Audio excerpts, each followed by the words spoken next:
Rungtynės su Italais Lietuvos, kas gali kelti didžiausią nerimą prieš tas rungtynės?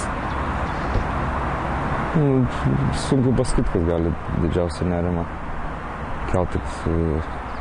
Žaidžiant su Italais pasaulio čempionais, tai man atrodo, nepralaimėsim, tik tais laimėt galima tokiose varžybose.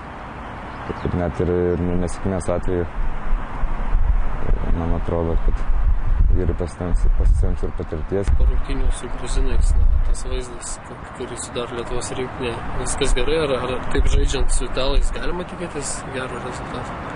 Tai manau, kad galima. Tai vyrai dabar laimėjo prieš Gruziją pakelime ir nuotaika daug ką lemia ir psichologinis faktorius, tuo labiau žaidžiant prieš Italus, prieš tokias žvaigždės, taip kad stimulas dvigubai didesnis bus. Man atrodo, kad turėtų būti viskas gerai. Aš asmeniškai tikiuosi teigiamą rezultatą.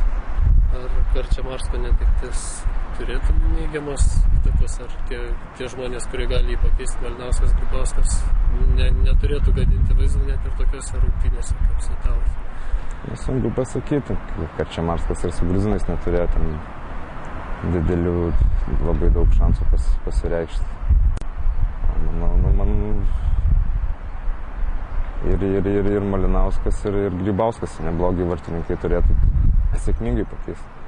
Rungtynėse su Gruzija stebint susidarė vaizdas, kad, tarkim, A lygos žaidėjai ir užsieniečiai Lietuvos rinktinė žaidžia kiek kitaip, gal skiriasi lygis, ar galima pastebėti tas skirtumą? Ne, didelio skirtumo